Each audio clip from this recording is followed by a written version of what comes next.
Today we will discuss second year accounts 2 months questions. Okay, for quick revision. Define the term depreciation.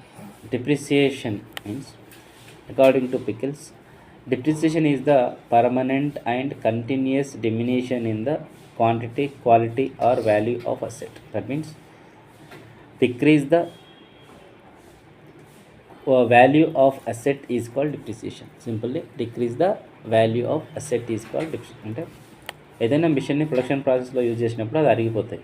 అరిగిపోయినప్పుడు దాని value తగ్గిస్తాం. ఆ తగ్గించిన వాల్యూని depreciation అంటాం. ఓకేనా.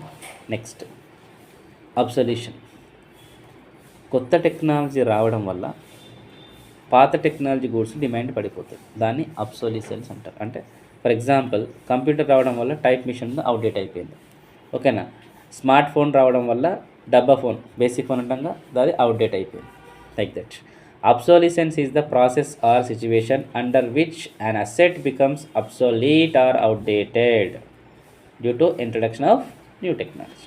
Simple example, by introduction of computer, typewriter updated. Next, depletion is the most important and most repeated. ఇది కూడా obsolescence కూడా. Depletion means, depreciation అంటే ఏంది? అసెట్ వాల్యూ తగ్గడం. డిప్లేషన్ అంటే న్యాచురల్ రిసోర్స్ని ఎక్స్ట్రాక్ట్ చేసినాం అనుకోండి ల్యాండ్ నుంచి. ఓకేనా. వాటి సప్లై తగ్గిపోతుంది. ఆ సప్లై తగ్గిపోవడాన్ని ఏమంటారంటే డిప్లేషన్ అంటారు. Depletion means reduction or loss of natural resources. This is most important. Reduction of loss of natural resource like oils, minerals due to regular extraction or separation of raw materials from mines, oil wells. ఓకేనా. Depletion అంటే natural రిసోర్స్ని extract చేసినప్పుడు వాటి supply reduce అవుతుంది. దాన్ని depletion అంటారు. ఓకేనా. Next, straight line method. Straight line method is also called as original cost method, fixed installment method. Under this method the amount of depreciation is constant through out the year. ఓకేనా. ఇక్కడ ఏం చెప్పిన, different years తీసుకున్నారు. ఓకేనా. 2000, 2001, 2002, 2003 ఏ year తీసుకున్నా depreciation అనేది 4000 అనుకో. కంటిన్యూస్గా ఈక్వల్ ఉంటుంది అన్ని ఇయర్లు. ఇవన్నీ యాడ్ చేస్తే ఒక స్ట్రైట్ లైన్ వస్తుంది. అంటే స్ట్రైట్ లైన్ మెథడ్లో ఎవ్రీ ఇయర్ కూడా డిప్రిసియేషన్ వాల్యూ అనేది ఈక్వల్గా ఉంటుంది. దాన్ని స్ట్రైట్ లైన్ మెథడ్ అంటారు. ఇది మీకు 5 మార్క్స్ సమ్ అడుగుతాడు. ఓకేనా. Next, what are the 2 causes of depreciation. Depreciation cause ఏంది? One is wear and tear. అంటే ఏంటంటే ఒక మిషన్ కంటిన్యూస్గా యూజ్ చేసినప్పుడు అరిగిపోతాయి, వాటి విలువ తగ్గిపోతుంది. దాన్ని వియర్ అండ్ టియర్ అంటారు. Wear and tear refers to the reduction or decrease the value of fixed asset due to continuous use. Next, depletion. Depletion అంటే ఇప్పుడే చెప్పిన కదా, న్యాచురల్ రిసోర్స్ని ఎక్స్ట్రాక్ట్ చేసినప్పుడు వాటి సప్లై రెడ్యూస్ అయితే దాన్ని డిప్లేషన్ అంటారు. Okay. Next, diminishing balance method. Diminishing balance method is also known as written down value method. ఓకేనా. Reducing balance method. Under this method, depreciation is charged at a fixed rate on reducing balances. Depreciation అనేది reducing value మీదనే చేస్తాం. For example, ఒక 1 lakh asset నేను తీసుకున్నాను. 1 year తర్వాత depreciation 10% చేసాం అనుకుందాం. ఇయర్ ఇన్ తర్వాత ఏమవుతుంది? డిప్రిసియేషన్ 10,000 ఛార్జెస్ చేస్తాం. అప్పుడు అసెట్ వాల్యూ ఏమవుతుంది? 1 lakh మైనస్ 10,000 అయితే 90,000. నెక్స్ట్ ఇయర్ డిప్రిసియేషన్ అనేది ఈ రెడ్యూస్ అయిన వాల్యూ మీద చేస్తారని చెప్తున్నాను. అంటే అప్పుడు 90,000 ఇంటూ 10%. అప్పుడు డిప్రిసియేషన్ ఎంత? 9,000 పోతుంది. అప్పుడు అసెట్ వాల్యూ ఎంత అవుతుంది? 81,000 అవుతుంది. నెక్స్ట్ ఇయర్ మళ్ళీ ఈ 81,000 మీద మళ్ళీ 10% చేస్తారు. అంటే అప్పుడు డిప్రిసియేషన్ ఏమవుతుంది? ఎంత అవుతుంది? 8,100 అవుతుంది. అంటే under diminishing balance method depreciation is charged under decreasing value of asset. అర్థమైందా? ఇది అక్కడేమో ఎవ్రీ ఇయర్ సేమ్ ఉంటుంది. ఇక్కడ డిక్రీజ్ అయిన వాల్యూ మీద డిప్రిసియేషన్ ఛార్జ్ చేస్తారు. దాన్ని డిమినిషింగ్ బ్యాలెన్స్ మెథడ్ అంటారు. Am I clear? Right. Next, del credere commission. Most important పక్క bit. Del credere commission is the commission paid by consignor to consignee for the taking of risk of bad debits. ఇక్కడ మీకు consignor అంటే తెలవాలి, consignee అంటే ఎవరు తెలవాలి. Consignor అంటే ఎవడైతే ఓనరు గూడ్స్ అమ్ముతాడో వాడు కన్సైనర్ అంటాడు. కన్సైనరీ అంటే ఓనర్ దగ్గర నుంచి గూడ్స్ తీసుకొని కమిషన్ మీద అమ్ముతాడు. చూసినావా?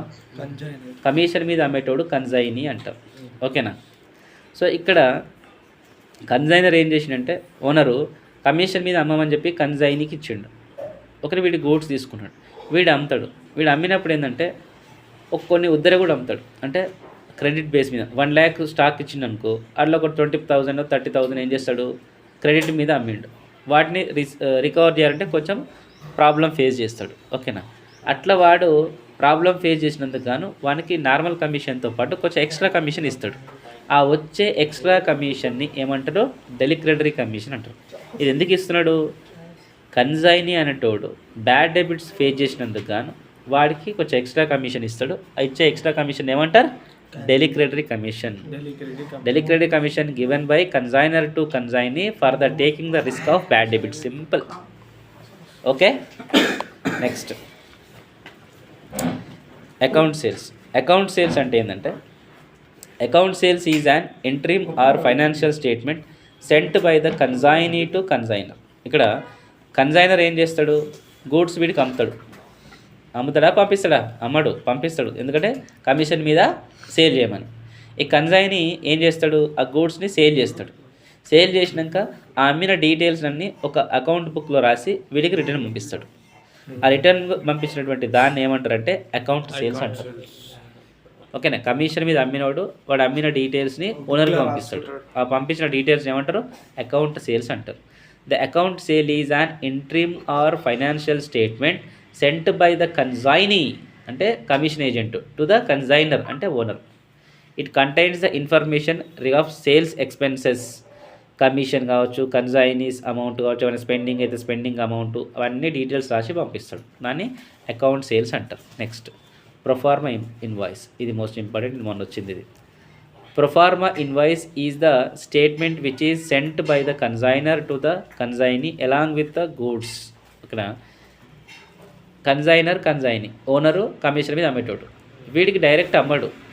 ఏం చేస్తాడు, వీడికి కమిషన్ మీద అమ్మమని వీడికి ఇస్తాడు. వీడికి అమ్ముతానేమో ఇన్వాయిస్ రాస్తాడు. కానీ ఏం చేస్తాడు, వీడికి కమిషన్ మీద అమ్మమని చెప్పేసి వీడికి గూడ్స్ పంపిస్తాడు. అప్పుడు ఇన్వాయిస్ ఇవ్వలేడు. ఏం చేస్తాడు, ఈ ప్రోడక్ట్ పంపిస్తున్నా, దీని రేట్ ఇంత అని డీటెయిల్స్ రాసి వాడు పంపిస్తాడు. దాన్ని ప్రొఫార్మా ఇన్వాయిస్ అంటారు. వీనికి అమ్ముతానేమో ఇన్వాయిస్ అవుతుంది, వాడు అమ్ముతలేడు, వీనికి పంపిస్తుండు. వాడు అమ్మేటోడేమో వీడు కమిషన్ మీద అమ్మేటోడు. వీనికి డీటెయిల్స్ పంపిస్తాడు కదా, ఆ డీటెయిల్స్ పంపించిన పేపర్ ఉంటుందా, దాన్ని ప్రొఫార్మా ఇన్వాయిస్ అంటారు. Proforma invoice sent by consignor means owner to consignee commission agent regarding product details and price. That is proforma deed. Proforma invoice ఎవరు రెడీ చేస్తాడు, ఓనరా కమిషన్ ఏజెంటా? ప్రొఫార్మా ఇన్వాయిస్ ఓనర్ రెడీ చేస్తాడు. Account sales ఏమో commission agent ready చేస్తాడు. జాగ్రత్త, ఇది తేడా. ఓకేనా? ఈ రెండు టెక్లు పెట్టి తింటారు పక్క. Next what is donations. ఇది important. The amount received from the outsiders voluntarily is known as donation. Outsider నుంచి వాలంటరీగా వచ్చే డబ్బుల్ని ఏమంటారు, డొనేషన్స్ అంటారు. Donations are need not to pay. ఇది ఎక్కువ నాన్ ప్రాఫిట్ ఆర్గనైజేషన్కి ఇస్తారు. ఇప్పుడు ఇది ఉంది, నేను ఒక ట్యూషన్ నడిపిస్తున్నా, నా ఇంటెన్షన్ ఏంటంటే ప్రాఫిట్ మోటివ్ కాదు, కానీ నేను ఇన్స్టిట్యూట్ రన్ చేయాలంటే నాకు కొంచెం సర్ప్లస్ అనేది కంపల్సరీ ఉండాలి. ఓకేనా? దీనికి ఏం చేస్తారంటే ఆల్రెడీ ఓల్డ్ స్టూడెంట్స్ కొంత డొనేషన్ ఇచ్చారనుకో, అంటే డిపెండ్ అపాన్ క్యాష్ రూపంలో కానీ కైండ్ ఏదైనా ఐటమ్ ఇప్పించారనుకో, అది ఏమవుతుంది, డొనేషన్ అవుతుంది. ఆమె clear? Next entrance fee. Any fee paid by the new members at the time of joining of organization is called entrance fee. ఒక XYZ ఆర్గనైజేషన్ ఉంది, ఒక కొత్త పర్సన్ వచ్చేటప్పుడు కొంత డబ్బులు అడుగుతారు దాన్ని, జాయినింగ్ ఫీజు. ఓకేనా? దాన్ని ఎంట్రన్స్ ఫీజ్ అంటారు.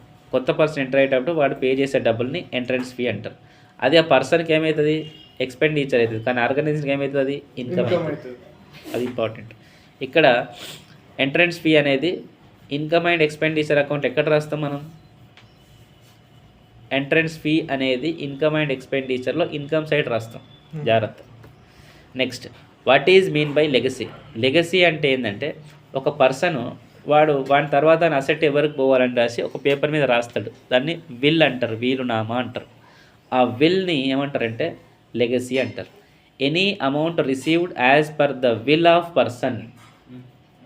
ఇప్పుడు మీ దగ్గర ఒక 1 కోటి రూపాయలు ఉన్నాయి, నా తర్వాత నా 1 కోటి రూపాయలు, ఇంక 2 కొడుకులు, పెద్ద కొడుకు 50 లక్షలు, చిన్న కొడుకు 40 లక్షలు, ఒక 10 లక్షలు వాళ్ళ ఇంట్లో పని చేసే పని మనిషి కానీ రాసిండు అనుకుందాం. సో వాడు పోయిన తర్వాత యాజ్ పర్ విల్ ప్రకారం వాళ్ళ లాయర్ ఏం చేస్తారంటే వాళ్ళకి పంచుతారు. ఎందుకంటే ఈయనకు బాగా సర్వీస్ చేసింది ఆమె సర్వీస్ తీసుకుంది కాబట్టి అమౌంట్ ఇచ్చిండు. అట్లా ఆ విల్ ప్రకారం వీళ్ళ కొడుకులు ఒప్పుకోకపోయినా యాజ్ పర్ విల్ ప్రకారం లాయర్ ఏం చేస్తాడు, దాన్ని పే చేస్తాడు. దాన్ని ఏమంటారు, లెగసీ అంటారు. అంటే repeat, any amount received as per will of person is known as legacy. Legacy is a rare type of receipts, okay, wherein personal property is gifted by the will. ఈ ప్రాపర్టీని గిఫ్ట్గా ఇచ్చేయచ్చు, దాన్ని will అంటారు. Okay.